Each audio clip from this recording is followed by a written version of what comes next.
Welcome to For Mannerless Women. I'm your host, Adelle Onyango, and this is a space where we are committed to nurturing a new generation of shame-free women who are ready to meet their best selves. And in this episode, we're chit-chatting with Stephanie Mwaura. She is a personal trainer and a fitness coach with 19 years experience. So if you have wanted to start your fitness journey, this is an episode for you.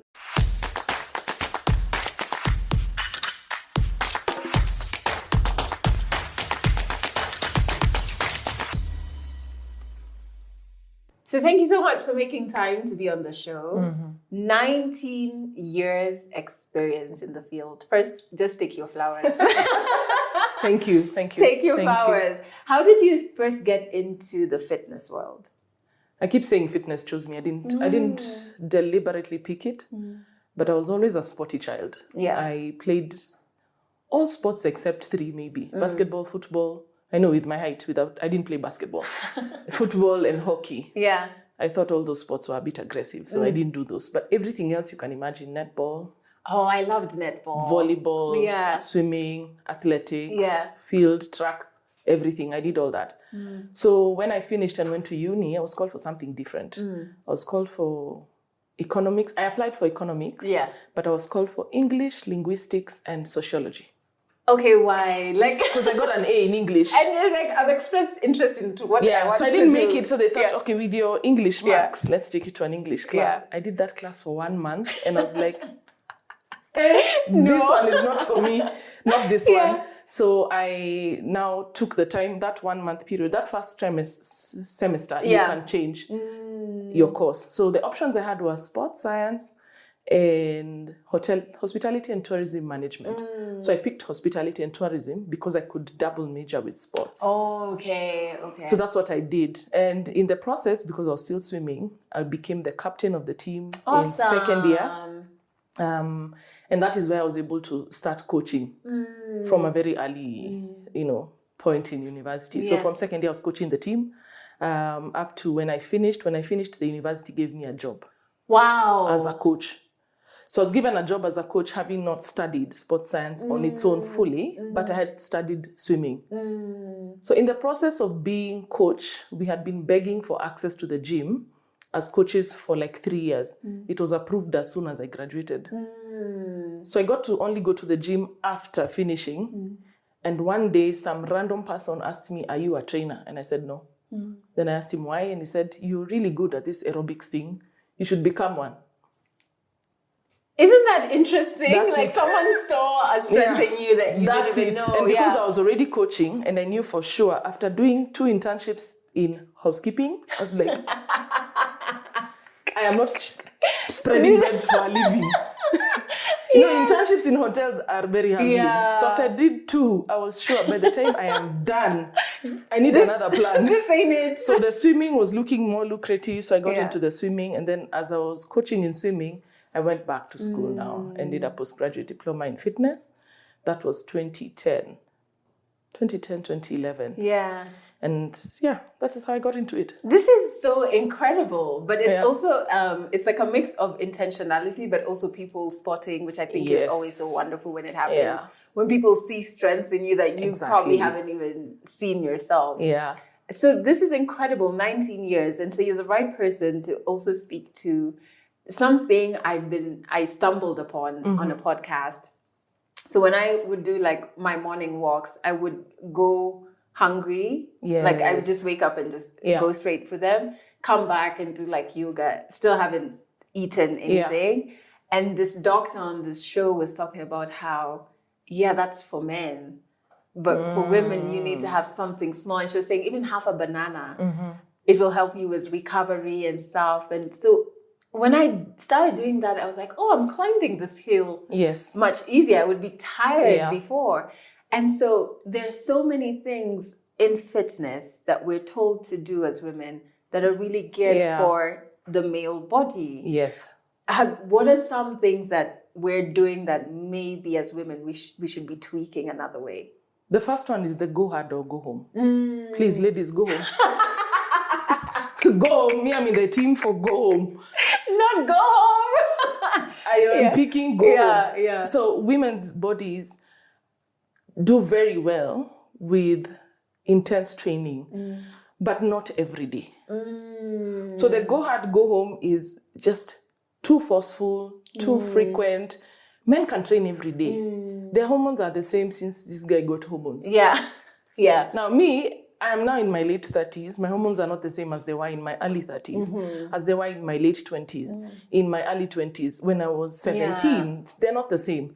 So the go hard, go home, no, that's not for women. You need to pace yourself. Rest days are not evil. So a lot of women will get into the gym, and they're the biggest number of people in the industry. Yeah. Our clientele is mostly women across the world. 70 to 90% of any gym, any fitness program, any weight loss program, any diet is being purchased by a woman. Wow. World over. But the rules in there in the gym are not for us. Yes. So they go hard, go home. That's my favorite. Just go home, take your bag. And in fact, walk home. Just walk home, you'll be fine. Because also, when you speak about hormones for us, it even changes within a month. Yes. So if you're going hard every day, it can't work. You can't go to work. Yeah. Yeah. One day you're on your period. And that's the day, let me tell you, the day that you are, I make a joke. I know my husband is watching, but I make a joke that I leave my marriage every month at a certain time. There's a week in the month that I leave my marriage every month. Yeah. And it's not me leaving, it is the way I'm feeling. Yeah. So any small disagreement, any small mistake that is made, I feel like this thing can't work. And it's heightened. It's heightened my mood. Yeah. I am stressed. I'm feeling depressive. Yeah. That's the week when the trainer is telling you you're being lazy. True. He has no idea what your body is feeling. And even you, unless you have your finger on the pulse weekly, that this is my ovulation week. Yeah. This is my luteal week. This is my period week. Yes. Period week, at least we know. Yeah. The other three, we are here doing guesswork. The one that stresses my fitness is the luteal That's phase, the one. Because that's just like fatigue. I can't do it. So that's the week to extend more grace. That's the week to tell a client. And you can tell. Like if you've been, like for me, I've been in the field for quite a long time. When a client walks into a session at that time, they don't need to tell me which week it is. The first 3 warm-ups, she's panting like her life. She's about to die. First of all, she got to the session late. Yeah. And then when she comes, she's in a mood. There's a mood. There's some things I say, and then I'm given a side. I'm like, okay, it is that week. I get it. Get it. Noted. Go slow. So that week, I take it slower, and I extend rest times, allow a bit more water breaks. Chit chat, that's the week I'm a therapist. That's the week even you're leaving your marriage. And I'm listening. So I'm listening. Helping you pack your bags. Or you're done with your boss. That's the week you're done with your boss and the economy sucks. Yeah. That's the week. So if I'm not listening to that as a coach, I'll lose you on that week every month. Yeah. And it will take you 3 months and you're done with this fitness thing. You're like, no, it's getting too hard. Because what we forget is fitness does not exist in a bubble. After you train, you go to work. You go home. You go for a gig. You go for a function. Yeah. You have a family meeting. You're meeting a lawyer. Life is happening. You get onto the road. You're dealing with people in traffic. Yeah.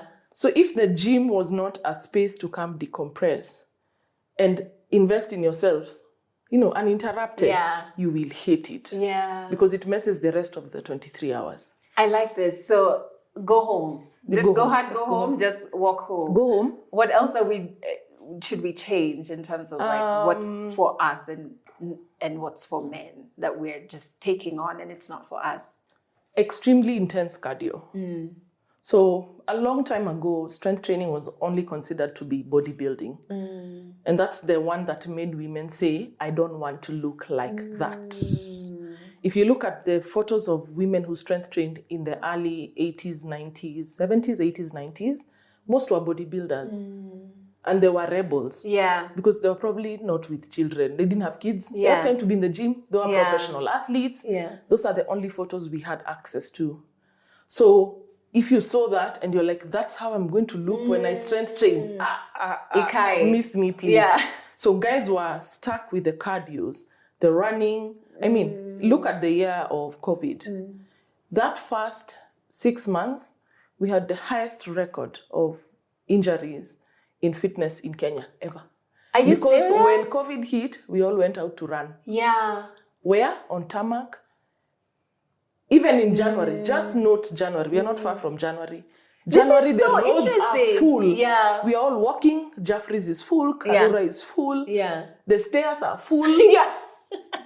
Everyone is just running. Yeah. So a lot of cardio. Yeah. So what a lot of cardio does is we don't build any muscle if you're doing excessive cardio. It will. You look at any marathoner, any sprinters have more muscle mass because they do short bursts of running. But the marathoners, they're very small. So they can't keep a lot of muscle mass. So if you're doing a lot of cardio over time as a woman, and muscle is already declining, and we are already born with less muscle than men. So you started at a lower point, then more cardio means you're just chasing being smaller, not being stronger, being smaller. Yeah. With time, then that plays a number in your stress. Cardio is more stressful than doing strength. Really? The first statement you were given in fitness school is exercise is a stressor. This And you is guys are here to decompress, But you've come to decompress with us. But with stress. You brought me your stress and I've brought you mine. Yeah. So it's a stressor. So when cardio is extremely intense, these workouts where I see people in the gym or in the workout, they are buckets for throwing up. What? And you're told it's okay to throw up. It's what? normal. It's not. Jesus. If you go to the hospital and tell a doctor, I threw up yesterday. From be training. Like, we need to put you on IV. Yeah. Why are you throwing up voluntarily in a gym session? So that extreme kind of fitness, if you're not a professional athlete, that extreme side is not very necessary. And as we age, we need to be building more muscle as women, right? Okay. Yeah. So that's what I would say. The third one would be on nutrition, the quick fixes. I told you I'm famous for shouting. I started too early. Why I'm laughing is that when I was younger, and it just speaks to how dieting culture gets to us women at such a young age. Because honestly, I was a teenager. I've always been thin. Yeah. I don't know what I was trying. I don't know what I was doing. And I think this is probably the first time I've ever admitted this. But there was this magazine. I must have read it in a salon. Yeah. I don't want to share this. Just share. It's a safe space. I told you I offer safe spaces. You've already started. Let me share. And it was, so they said to reduce your appetite, snack on raw rice. Huh? And I would be like crunching raw rice. And I just don't know why. I think it was my mom who was just like, what the hell are you doing? Yeah. And I'm like, well, I read. So that to reduce your appetite, you would be snacking on this thing and just like... And that time you're a teenager. I was a teenager. When your appetite should be... And I was swimming. I was doing things that would make you, once you're done, want to eat. Need to eat, actually. Yeah. And I really didn't have any business. I don't know what I was trying to shed. I didn't have enough to even just sustain. That's the first time I've had that. But I've had many diets, but I've never had that one. I've never said it publicly because I think it was just my mom and my sister. So no, it's gone. But it was just foolishness. But it also speaks to how dangerously accessible these things are because I was a teenager. Yes. It is so sad now. You can imagine you were reading that from a magazine. A girl your age, a girl who is that age now, exactly, has access to what? Instagram, TikTok, and Twitter. Now it's even more of a health hazard. Yes, mine was and the day she clicks on one, then her algorithm sets that everything she's catching on. Everybody's looking snatched. Yeah. Everybody's looking thin. Everyone is looking smaller. Everyone is losing weight. I have so many moms who are requesting, or they are now begging, that I do a session for our teenage girls. Yeah. Because now they have started saying they want to get thin, because being fat is, they have very many statements as to what being fat is. So they are now, and what happens with girls like those, you start to mess your hormones at a very early age.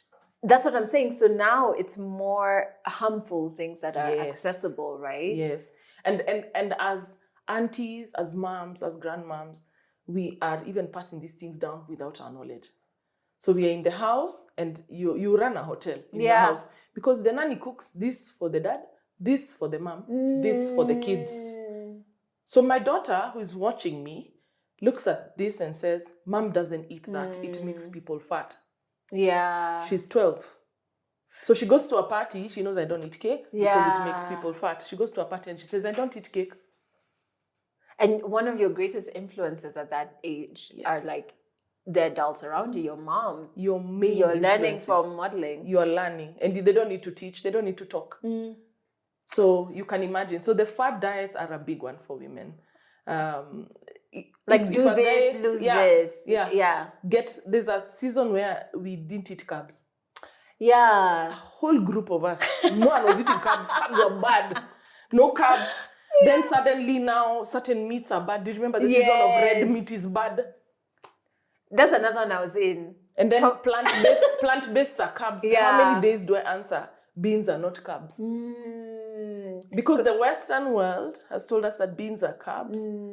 Yet Africans are predominantly vegetarian. Yeah.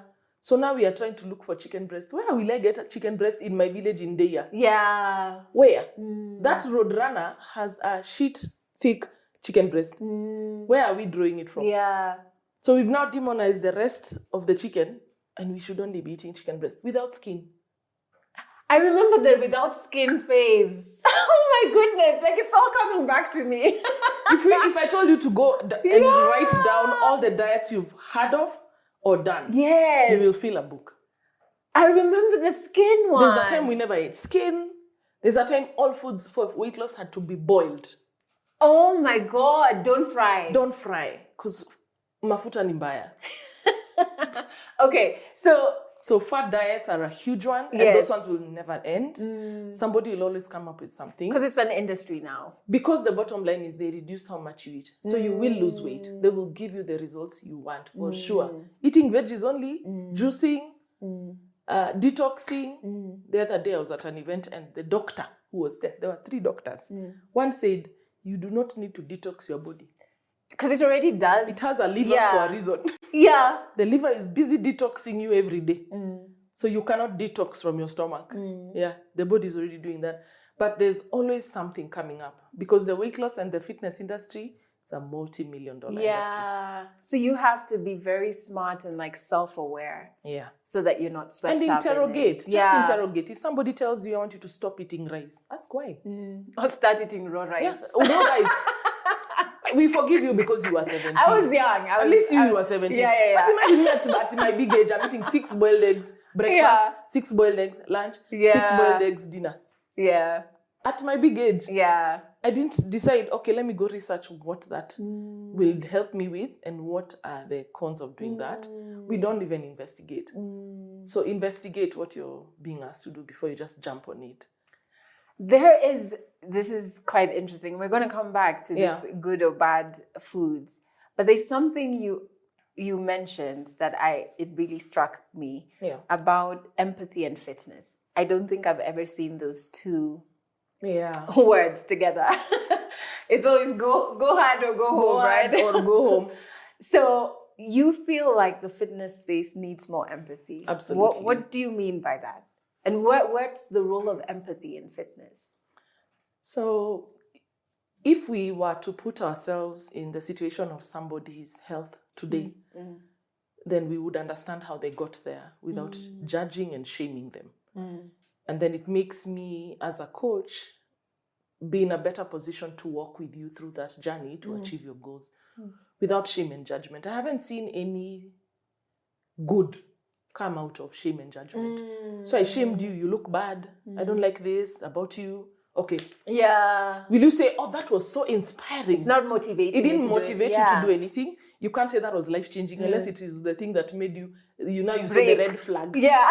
Finally, you saw the red flag about that person. Yeah. But there isn't much positive result out of shame and judgment. So the fitness field has for a long time shamed anybody who's overweight, anybody who's underweight. So we have fat shaming and slim shaming. Yeah. They coexist in the gym space.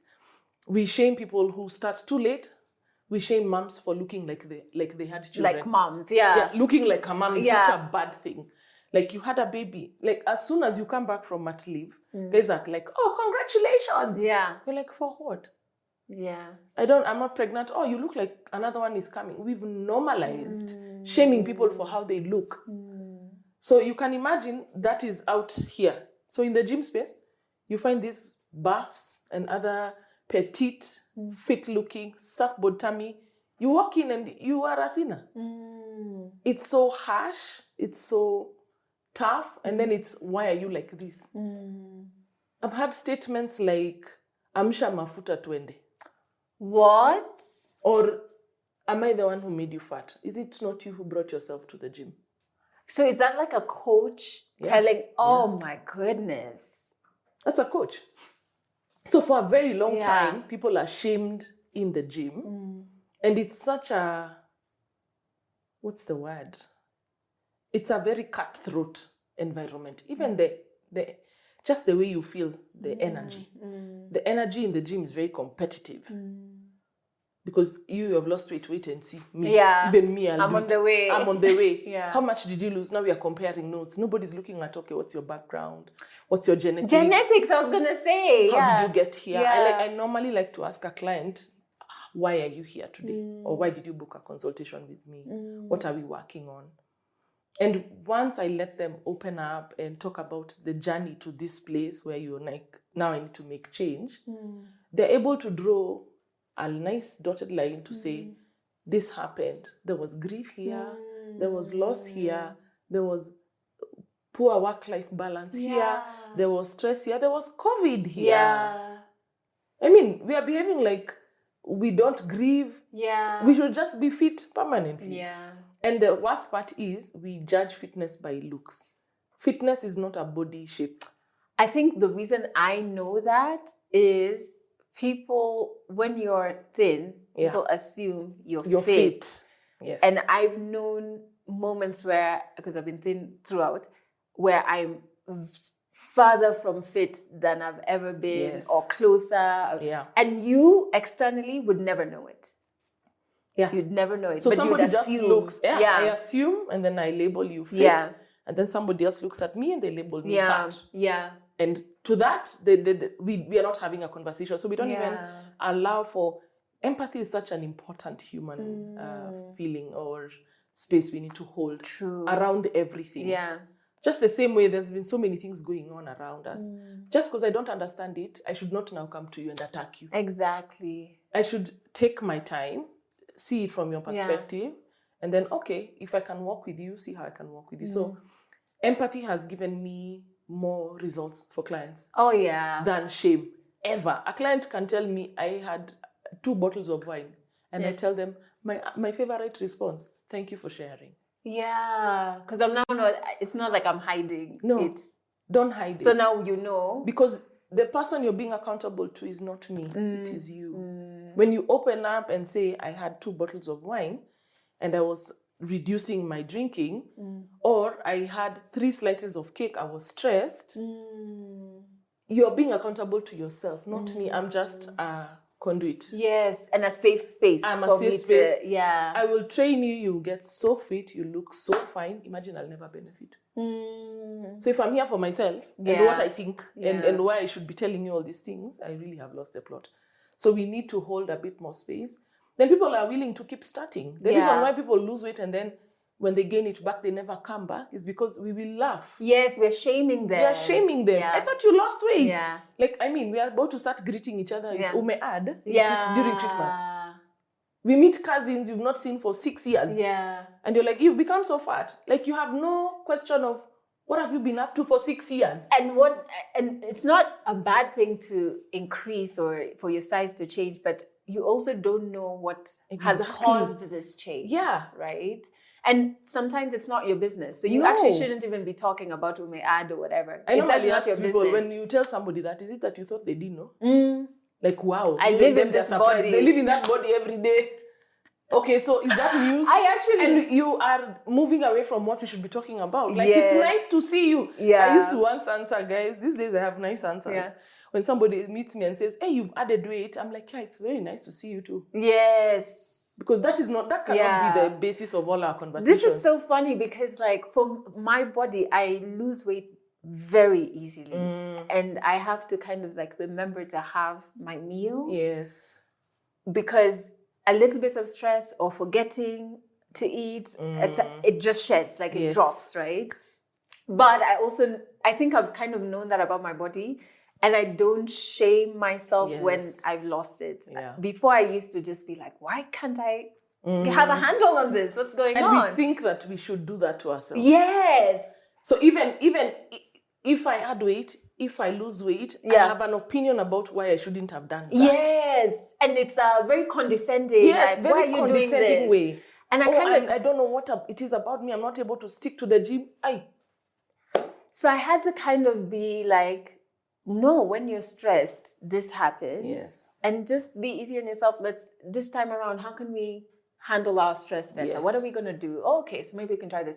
But I did meet someone recently, and the first thing they said is like, have you lost weight? You've lost weight. And I remember being the first reaction was self-conscious because I was like, is it my hangers?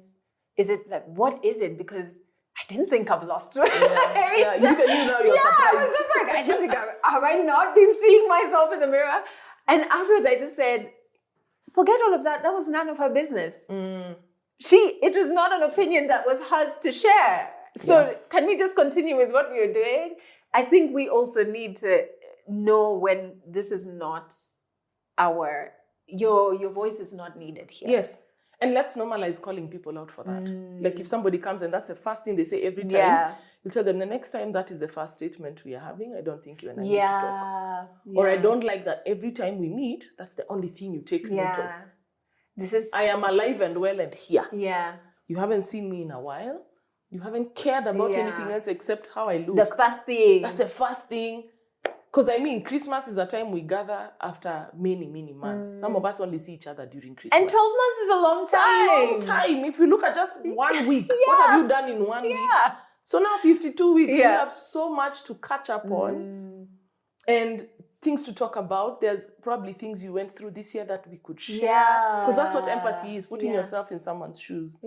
When somebody talks to me about stress, about challenges at work, challenges with in a relationship, challenges with their body, their nutrition, challenges with a sick relative, those are things I can empathize with because they're also going on in my life. So if all I'm talking about is you and how you look, we are really reducing, in a way that puts you down. We are reducing that human relationship. And so that's why I feel like the gym and the fitness space needs a lot more empathy. We'll have people coming and staying. Yes. Because I want you to come and stay. And stay through the seasons because your life will still go through seasons. The stress will not end. And you know, life has a way of happening as soon as you make a decision to get fit. That's the week your calendar is booked by other people. 15 meetings. Long nights. You're actually tested. You're tested. As soon as you pay for that coach. Then you're like, I don't know what will happen. No, just go with the flow. Seasons come, they go, they change. Be kind. The other thing that I have to commend you about is you said when we had our first conversation, I believe your words were, I work with a network of therapists. Yes. And I just thought, because I love... You felt seen? I was just like, this is someone who gets it. Like you can't separate these things. Why is that important to you? What do we miss when we separate fitness from what's happening mentally? So I feel like we throw, just as I said earlier, we throw many things at the actual situation. So we throw money, so we are splurging, shopping. We throw fit body, so you go hard in the gym. We throw vacations and holidays, big cars, what else? Moving house. Like we throw things that make us happy. And most of the times they involve spending some money at situations that we are not addressing. So many times fitness will push you. It should challenge you. It should not make you feel like this thing is impossible to do. It should feel challenging to the level that, okay, it was difficult, but I put in an attempt and I actually did something. When I challenge you like that, that's the day you get peace. But the trainers make people angry. Let me just be honest. Because have you ever done a plank for 1 minute? Okay. You're like, how long is that minute? Yeah. Every time I get a new client, I normally give them a disclaimer. I'm sorry, I don't count. Yeah. Because every time I count, everyone tells me I'm lying. I don't know how to count. Yeah. So I've already put you in a stressful situation. We said fitness is a stressor. So you're here. I'm pushing you to do something I know you can, or I'm hoping you can, or we are training for you to be able to do it. So now I'm challenging you physically. When I challenge you physically, something happens with your mental health. So you start to address things. So you've come from wherever you've come. You can't decompress everything about the office, home, politics, economy within that 1 hour. So I now start to push. That exercise feels like it's pushing you to a corner. So what ends up happening is sometimes you can tell that a client is struggling with something mentally or emotionally or socially.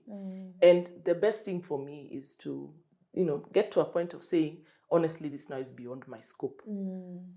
And because I've done it for so long, I can tell you when a client is not okay, even from how they walk in, how they respond to the exercises, how they are canceling sessions. So this morning, this happened. The next day, that happened. Another client will tell you, I think I need to take a break. There's so many moving parts. That is code word for I am stressed. Yeah. Moving parts. Yeah. Or my schedule is looking a bit crazy. Yeah. That's the one thing we drop very quickly when it comes to movement, because it challenges you physically. Fitness is known to improve your mental fortitude. But now if your mental state is not allowing you to do that, then you might need help beyond the trainer. Yeah, so I work with a network of therapists. Again, my main group is pre- and postpartum moms. Yeah. And I also have a lot of peri-menopause and postmenopausal women. Stress is such a huge reality of women who are older. This is hormonal and also life, just the way life is going. So when you come to me, you can imagine a mom with a small baby. Even just stopping everything to do a session. Yeah. Even for that 1 hour. Just 1 hour. And as she does it in 1 hour, there's a screaming baby. And a nanny who keeps walking into the session. Excuse me? Can I? So I even have to I get to that point of, I'm like another house manager. Yeah. I am happier now in her session. Because as soon as she arrives, I'm sending the kids away. Go and play. Go to auntie. Go to your dad. Give mom time. Because everyone wants to be with her that 1 hour. They've been with her the whole 24 hours, but this one they're not giving her.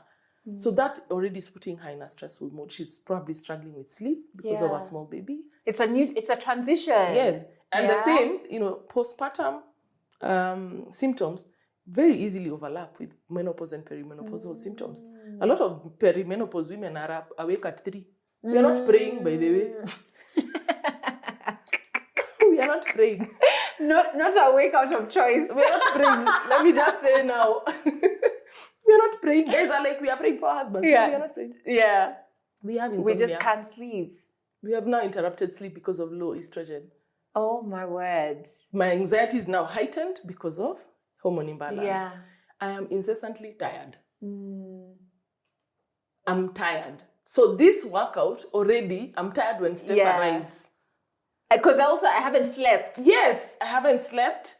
Now the way I'm eating, I even now have to, the other thing fitness does is you have to eat a certain way.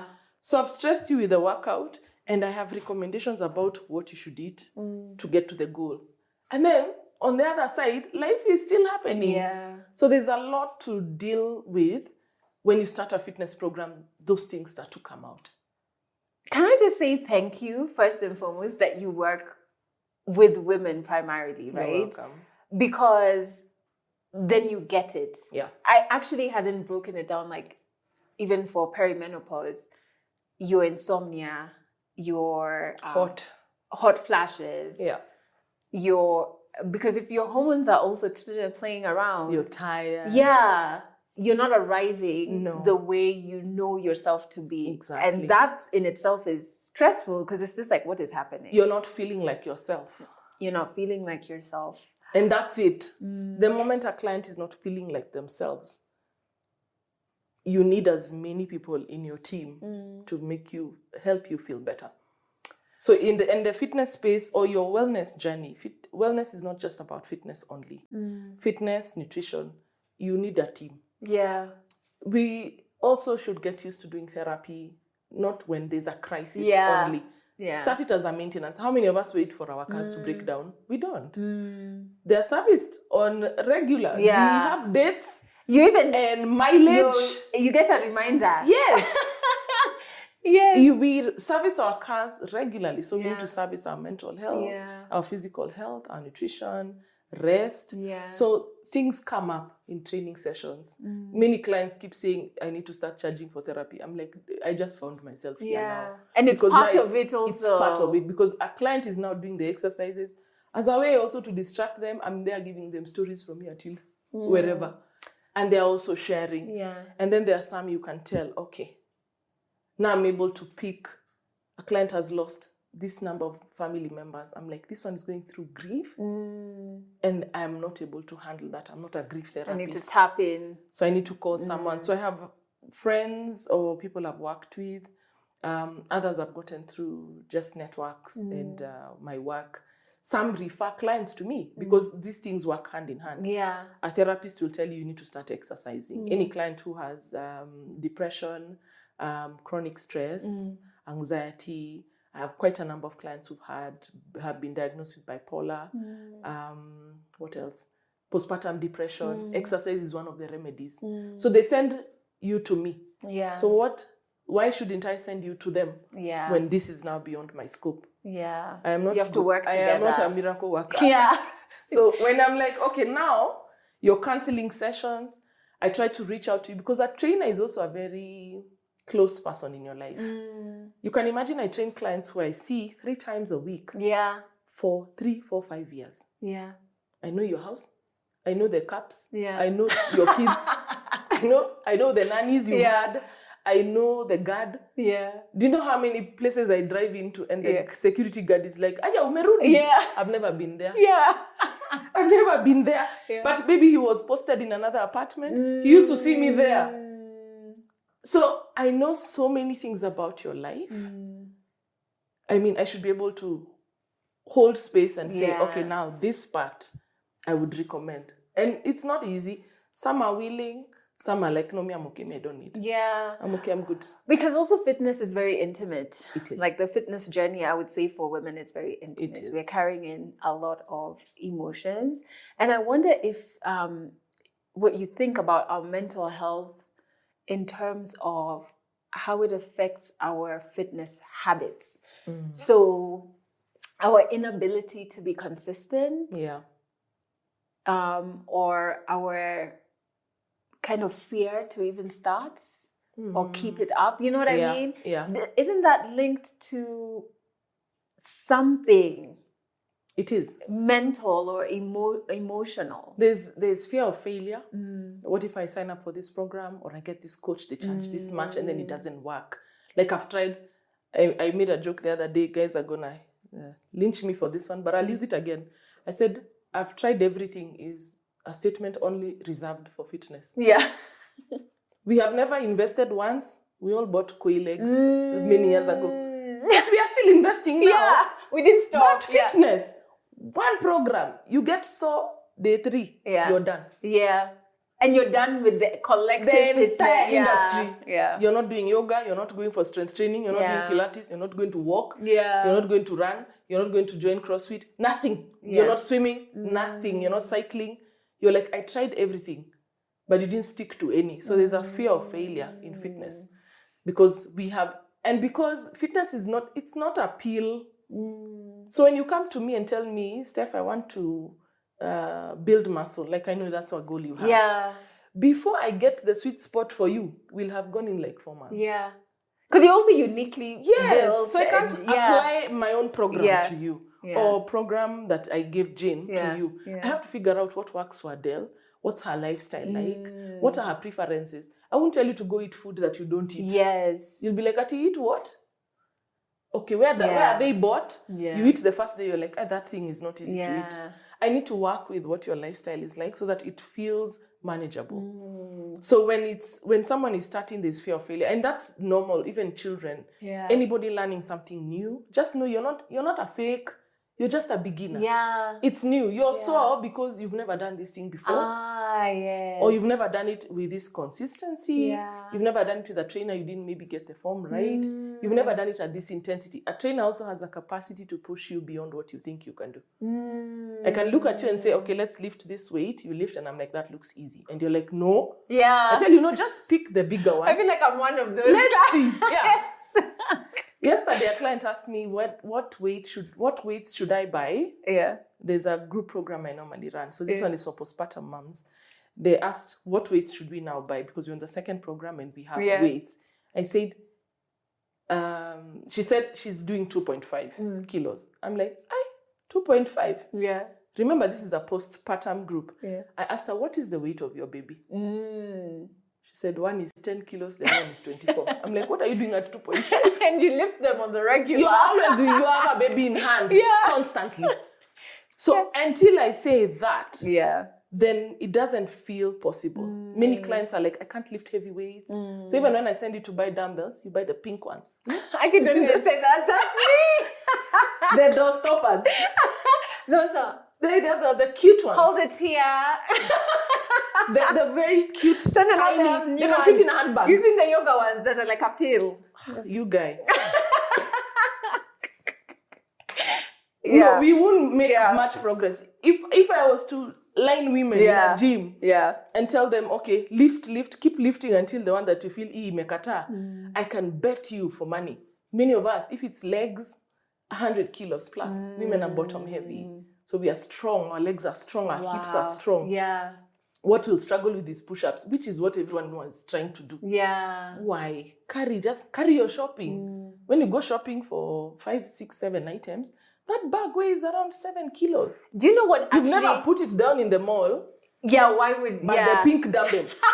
And the 2 kgs. God. She's even better, 2.5. 2 kgs. So when I told her, try and lift, you can lift heavier. Yeah.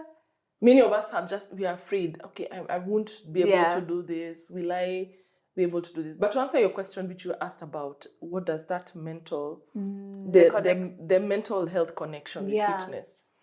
So stress is such a big inhibitor for achieving any goals when it comes to fitness. When you're stressed, we have a hormone called cortisol. Most of us know. Now we are seeing it online because there's a cortisol diet. Is there? Yeah, for reducing stress. I just know cortisol once was like not regulated well for me, and it kept me up for 3 nights. So I have mad respect for that hormone. I'm like, please. So cortisol is a hormone that is here to save you and keep you alive. And it's responding to something that it feels like stress. And it doesn't differentiate stress from an argument, a loud bang, or a lion. It can't differentiate, or a workout. Yeah. Now, when you're stressed and your cortisol levels are high, your body goes into fat storage for safety. The more fat it can store, it will keep your heart beating, your lungs breathing, your brain intact, and your consciousness. It will keep you awake and coherent.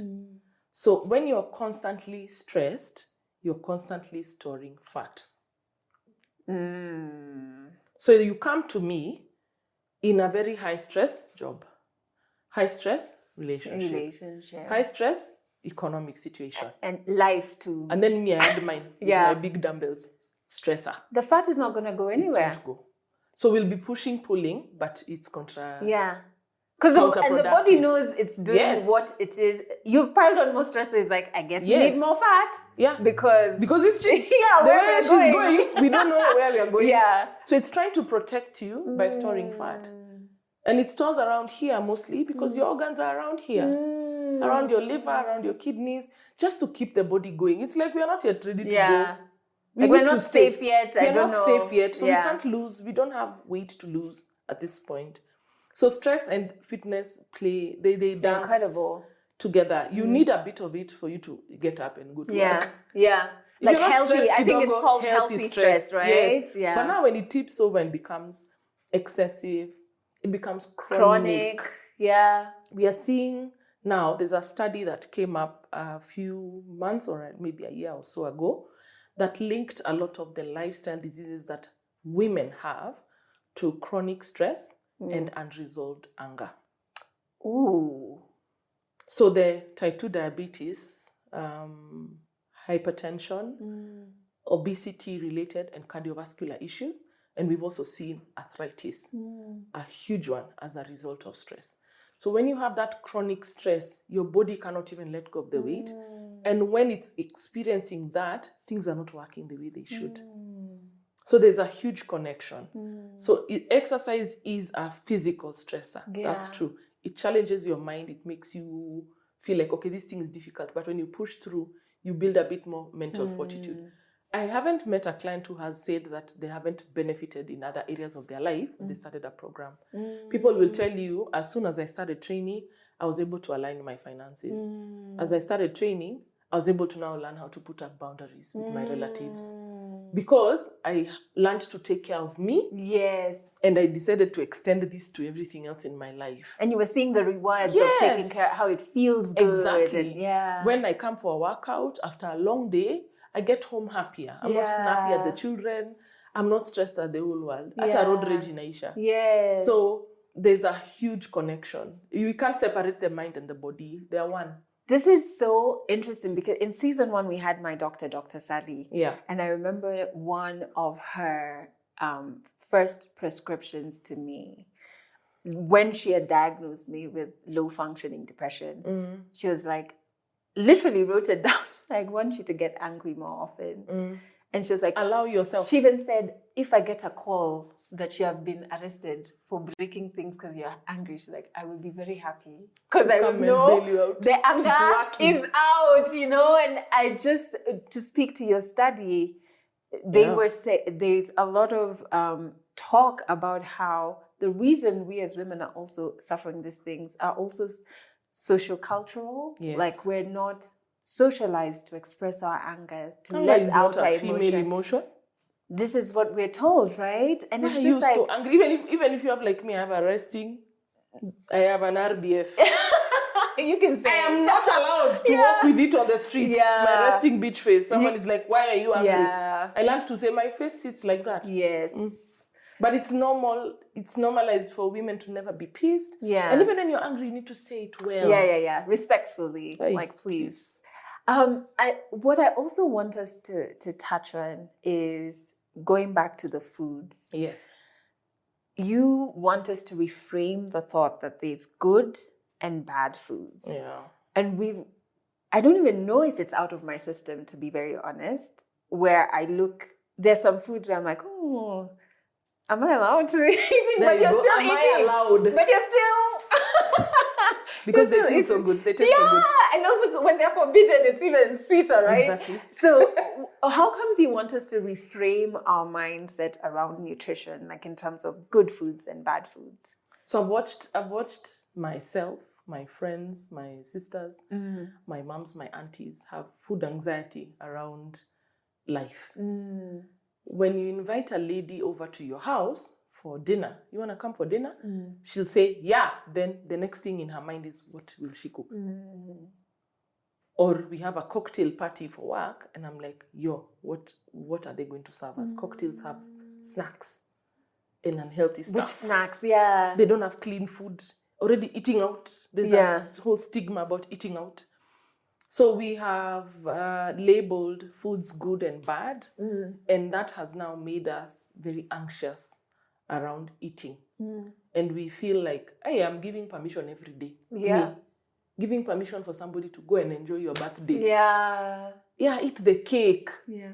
Yeah, have the wine. There was wine at the table for a ceremony. You accepted to attend. And then now you're saying, no, me, I want water. Yeah. Please, what are you doing here? Yeah, and yet you want Why are the you wine. Here? Yeah. And Or you want the it. cake. Or You want the cake. Yeah. And one piece of cake does not make you unfit. So when we reframe food from being good or bad to being nourishing or highly nutritious or not, then we feel safe around it. There's no day we are going to eat ugali on a birthday. Yeah. As that with candles. I'm not coming for your party. I'm not No, I want a big, nice calorie loaded, Yes. delicious, sweet Yeah. cake for your birthday. Because that's what symbolizes a birthday celebration. Without cake, they say without cake, what we had was unlimited. Yeah. Or now even worse, should have been an email. Yeah. Why are we here? Yeah. So I should be able to come for your birthday, celebrate with you, eat that cake. But I should also know that waking up to eat cake every morning does not serve my body. What am I celebrating? The client who told me I'm celebrating life. I was like, that's why you're working with me. That's why you're here. Yeah. You can't celebrate every day. Let the workout be the celebration. Exactly. Yeah. Or even where you say there's, now like me, I'm from the mountain, where you're going to Shags and your heart is palpitating before you get to Shags because they have made rice, stew that has potatoes and beans. Yeah. Yeah. And then there's chapati. Yeah. By the time you're finding the protein at the end of the queue, and they are being fished out of the stew. Yeah. And if you're lucky, you get like 2-3 pieces. Yeah. But that food slaps. Why? Because that's what we eat in Shags. Yeah. And it should be okay to Yes. come to your house and imagine you've thrown down. Yes. You knew I'm coming. You invited me for dinner. You've thrown down. You've done a 3-course, 4-course. But I'm here picking good food, bad food. This one is fried. Our friendship will end there. Yeah. Because I've even pedestalized this whole framing of food, good food, bad food, over our relationship. Because you going out of your way to throw down like that is respect for me as your friend. But now I have reduced it to calories. Yeah. So we need to reframe what is good, what is this good food, bad food thing, and focus more on nourishing your body. Nutrition is not just about eating anything and haphazardly. Do you fuel your car with water? No. Why? Water is life. And tell me I drive a diesel car. You see me looking when they're fueling. Like, you want to actually get up. The wrong one. But we are happy to put the things that are not serving our bodies. Exactly. For the goals we have. Yeah. And then now we beat up ourselves. I love when you say, think about how it's nourishing you. Yes. Because that reframed, I used to eat very poorly. Like fruits, vegetables, it would be a fight for me from when I was young. Yeah. I always think it's how vegetables were introduced to me, but no, you know what? It's okay. Have a meeting with our moms. Yeah, I'm like, I'll let that generation but the go. boiling generation. They were trying their best. Nobody, the fear and the eat your vegetables. You know what I mean? And finish your food. There was a threat around vegetables, and I just feel like maybe that wasn't the right path. But I'm an adult now, and I found that I make a lot more progress making sure I'm eating my I love my pawpaw, I love my bananas, I love and especially even looking for things with fiber and things like that. What I tell myself is, this is you showing yourself love. Yes. It's not even about the thing you're eating. It's, wow, you gave yourself some papaya this morning. Isn't that nice? Like, you got all of that fiber in, or you got all of this good nutrients in. The more color you have on your plate, the more nutrients, because all different colors represent different nutrients. Yeah. And if you go to places like Pinterest and just search food color, it's called the Eat Your Rainbow. Yeah. Go search Eat Your Rainbow. Yeah. It will give you red, purple, green, yellow, white, brown. Yeah. And then it will give you which nutrients we find. Like red and orange is vitamin A. And then green, we have a lot of vitamin K. So that's why when you're having problems with anemia or your blood levels are low, you're told go eat a lot of spinach, dark leafy greens. The whites are what we call cruciferous vegetables. So cabbage, cauliflower, white onions, spring onions. Like, now I like cauliflower. I used to hate cauliflower and broccoli as a kid. So when you think about what you're giving your body, you're giving it what it needs. So 90% of the time, 80 to 90% of the time, give your body what it needs. The other 10 to 20%, give your body what it wants. Because life is for the living. Because there's a way, the way when you sit down. I remember my grandma, she would make, my grandmother never liked cooking. And we knew that, like, I think from the time we were born. Yeah. My mom was a fantastic cook because still is. She would cook from a very young age. So when you go to my grandma's house, the things you would find, number one was Kikuyus have this mokimo they make and then it's stored in the granary. The one you like fresh is nice. Okay. The one that has been preserved in the granary for 6 months. And it was made with hard dried maize. Yeah. It has a crust. It's called mataha. Yeah. It has a crust on the outside. Yeah. You guys arrive and she's like, I have food. Hey. You're there eating with tears. Your tears, they're just not coming out because you don't want to show The thing. arrogance. You're being arrogant. Like we have food and you're being proud about it. It was not, it didn't taste great. And as soon as we ate that, then you were waiting for her to offer you a cup of hot chocolate because then that is what satisfied you. Yes. So when you're eating food that is very nourishing, very nutritious, very whole, sometimes you don't feel satisfied. You are full. Your stomach is full. But you're not satisfied. That's why you go for a tea and a slice of bread after you're done. So you're not satisfied. So there's room in your life for nourishing food and then food that satisfies you. If we meet, you and me, unless we have a joint that we go eat ugali ya kusiaga and managu, the bitter one, that meeting won't slap. That tea we I have to for have you. like a bitter, No, that tea that I have for you won't slap unless we're having a steak. Yes. Yeah. Or something that came with flames. And the cake afterwards. And then our dessert to share. Yes. Bring this dessert, spoons we want to share. There's something it does for you. It satisfies you. So there's the physical nourishment and feeling full. That should take up 80 to 90% of your food. Today's generation is well fed. Many of us are getting 2 to 3 meals a day. But we are the most malnourished generation ever. Wow. If I took blood work in this room, we will be missing something. Most of us will be missing something. Your vitamin D is low because we don't get out into the sun. Yes. And we have sunscreen everywhere. Yeah.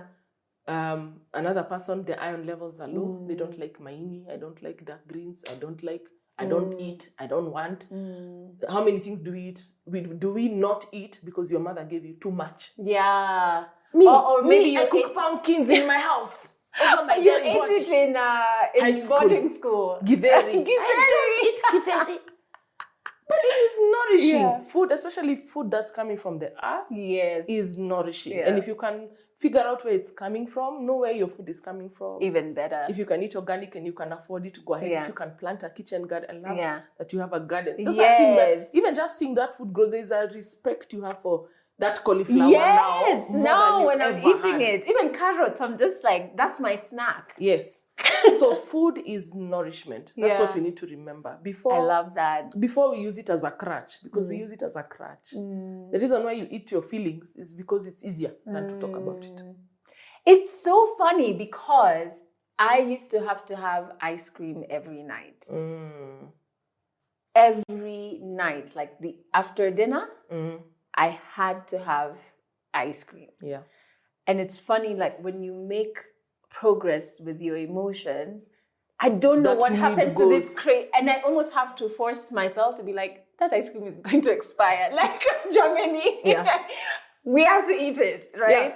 Yeah. And you're right, we do use it as an emotional crutch. Yeah, we use it as a crutch. So to the woman who's watching, who wants to start her fitness journey, because we've been talking about this from, I think, season 1, season 2, and now, wants to start resistance training or strength training, wants to age stronger and healthier. Yeah. But is scared to start. What would you tell that woman? One of the best investments you'll ever make in fitness is getting a good coach. So that you're not groping in the dark for 5 years. Yeah. Getting a good coach gives you a step ahead. If your parents just gave you books at home, where would you be in your education? Yeah. Where would you be? Yeah. Many of us would be in standard 2 still. Because that's mathematics. Big age. But because there was somebody guiding you and telling you, do this way, practice this way. turn this way. Yeah. This one you're good at. Focus on this one. Hey, this one you're struggling. Let's go this way. The guidance of a coach, even just their opinion, because they are experts on that. Yeah. We don't treat ourselves. Yeah. When you're unwell and you're like, okay, sasa nimelemewa. You go to the hospital, you speak to someone. You're struggling with something, you ask somebody for advice. So get a coach, even if the bare minimum is a consultation that you're going to do. I do a lot of consultations. I would say around 50 to 60% of the clients I do consultations with don't train with me. It's not a guarantee. You might not be ready to train with me. You might not be needing my training. I've had conversations with clients where after doing a consultation, I'm like, you need to start with therapy. There's something bigger here. The weight is piling up because of stress. And if you don't address the stress, or there's a underlying medical issue that you need to address. So invest in a coach, do the bare minimum, a consultation. The second thing is, once you've done that, invest in your well-being and fitness. There's this whole conversation of, I'll do fitness when I can afford it. And I'm like, okay, how much is it? How much is it to have a trainer? How much is it to have a coach? How much is gym membership at the gym in your hood? We don't even know the price. But we decided. We've already decided this thing is expensive. But that shoe you've been eyeing. May I even have a dress? I have a dress I'm saving for. I'll get it next year, but I've started. Yeah. So it's about, where do you value yourself? Exactly. Yeah, so your priorities will be visible based on what you're investing in. Yeah. So if you think your health is important and your fitness is important for aging, for looks. Yeah. Let's be honest. We want to look fit, sexy, healthy, snatched. You know that will come by being fit. Yeah. Invest in it. Put some money down into it. So assuming that, I don't know where we assumed that fitness should be free. I've been in school for fitness since 2005. 20 years. I've been studying swimming. Yeah. Now I'm studying menopause. Yeah. I have studied pre and postpartum. I've done, I think, 4 courses. Yeah. So by the time I get here, I'm compressing 20 years into 5 minutes of one answer I give you, and it will solve many things in your life. So invest in it. Put aside whatever you can afford. I can assure you, there's a coach for whatever you can afford. Yeah. Yeah. There is. There's a coach somewhere who's willing to take the money that you can afford. And if you can't afford to put money down to it now, do what is free. Walk. Walking is wonderful. Walk. Start by walking. Get onto YouTube. It will take time before you figure out which is the best workout there for you. But start somewhere. Ask another coach, can I come for a class? Go pay for a gym class. Go pay for, if you see us going for events, we give free advice. Yeah. At events, you can ask me all the questions you want. Come to our DMs. Yeah. Like for me, I have so many guys in my DM asking, I have done this, it didn't work. I have tried this, it didn't work. I can't currently afford to train. I don't have a job. What would you advise? Like, please send me your email. I'll send you a free program. My Instagram is full of programs you can do. So you don't have to train with me. Yeah. You can get something. The fitness and wellness decision you make should have a bias to action. Take action. Don't just talk about it. A bias to action. Because if you're not doing the thing, it doesn't matter how many places I talk. I will talk and talk and talk. There are clients I've met, do a consultation. There's one lady I'll never forget. And I will mention her name. She's called Coletta. She reached out to me from a group we're in, a common WhatsApp group, a networking group. I had never met her. Booked a consultation for her and her friend.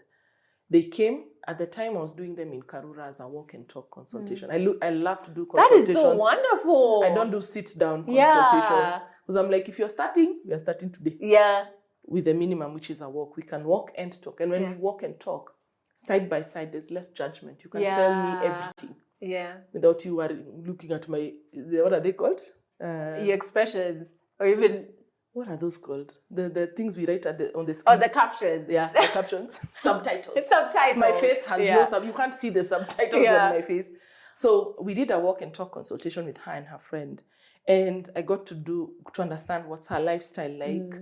What does she want to achieve? Why is she not achieving it?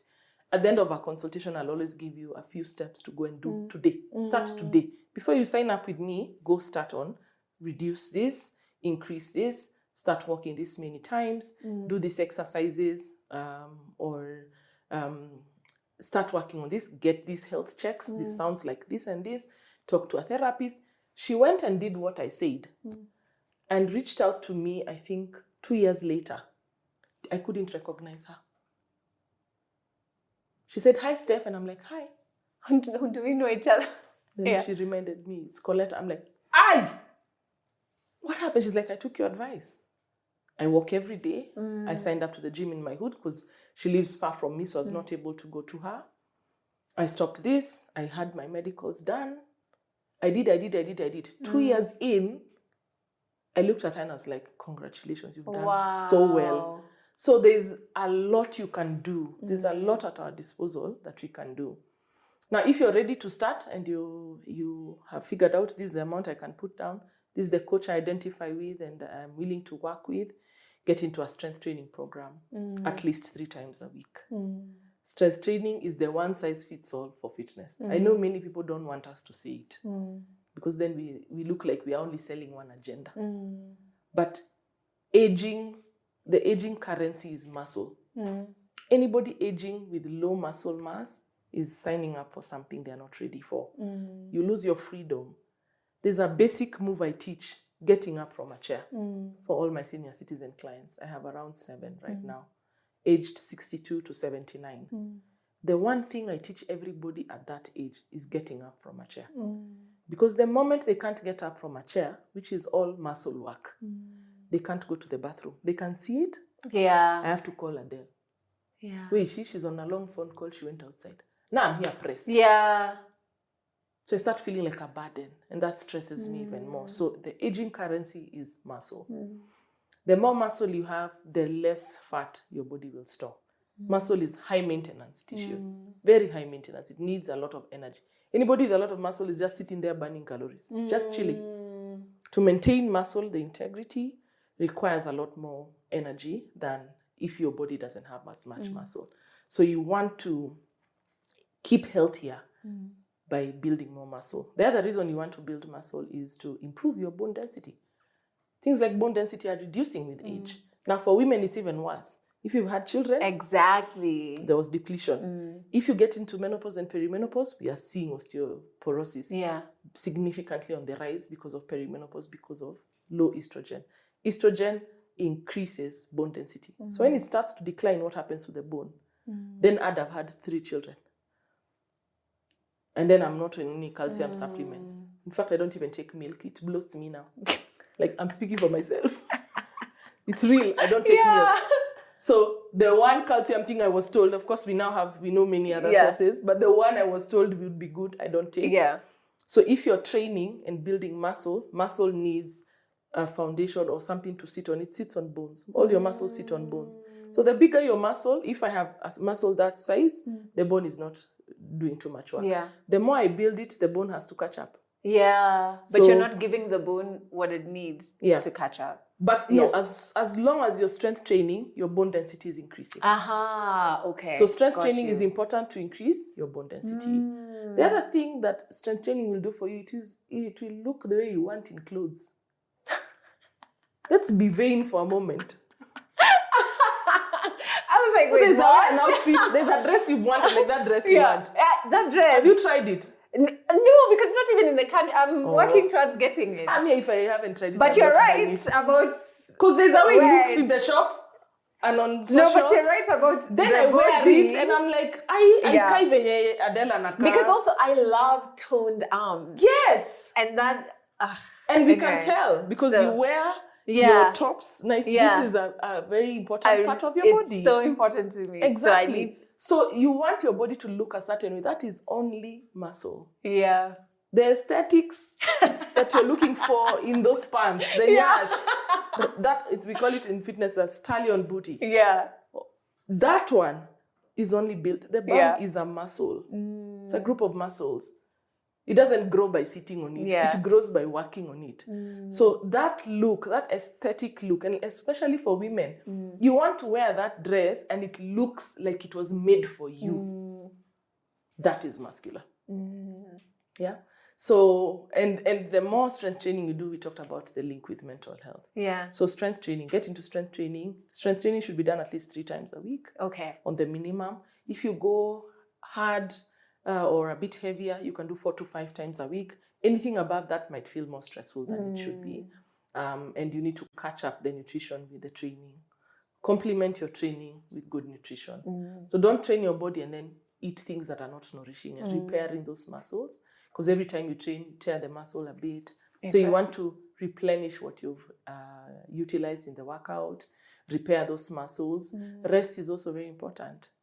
That's why I say go hard or go home. I'm the go home team. Let's go rest because we are tired, we are exhausted, we are stressed. Yeah. Rest is so important. So having a rest day, I like 3 days because you can train Monday, Wednesday, Friday, or Tuesday, Thursday, Saturday. The days in between, please don't sit down and do nothing. That's your day to walk.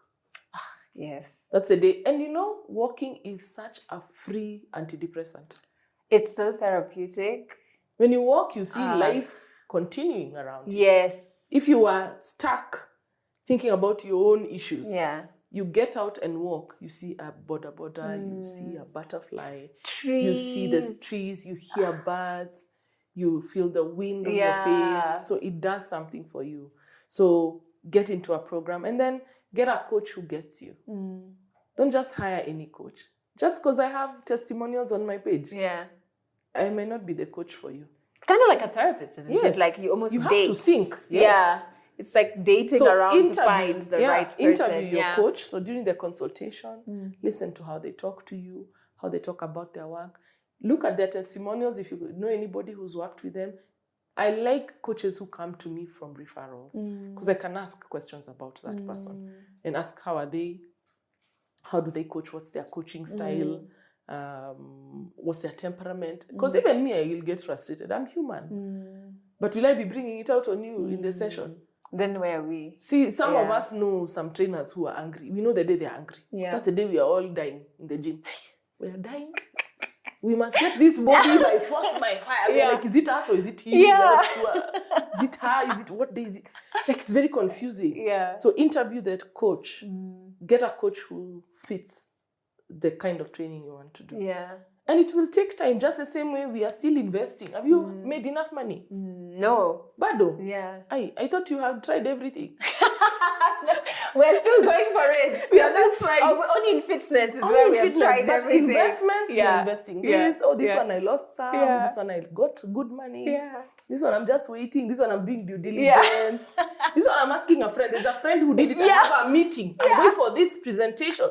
Why are we not like that about our fitness and health? Go for events. Go for fitness events. And then get like-minded people in your community. Sadly, the average health of your circle determines yours. If you and your friends are all about chilling and soft lifing, okay, we won't age well. Yeah. Who will carry who? Who will help who get up? Yeah. Who are you is helping who get up? Yeah. Hold me. We should be able to say, we are going on a trip. Everyone is able to carry their suitcase. Yes. Everyone is walking. Yeah. We can enjoy the city we are going to. So make sure even your circle. That's so interesting, yeah. Your circle. And women are communal. Yeah. So we don't do things in a bubble. Yeah. You will try and do that thing in secret. Then one day itakutoka tu, you're like, let me tell you guys, I've not been telling you. And guys are like, why didn't you tell us? Yeah, even as we want. Even as we want. So finally, when you share it, everyone is feeling like, when you start working out and you will inspire your friends, and that should be the norm in your community. This is such a wonderful point, Stephanie, because I think it speaks to, even for me, I see myself in just wanting to age with freedom, to be very honest. I'm not trying to go into weightlifting championships. I really just want to I love morning walks. Yes. I want to make sure the older I get, I can still do keep my up with morning that. walks, yes. right? Yeah. So, and thank you for, there's so much insight you've dropped.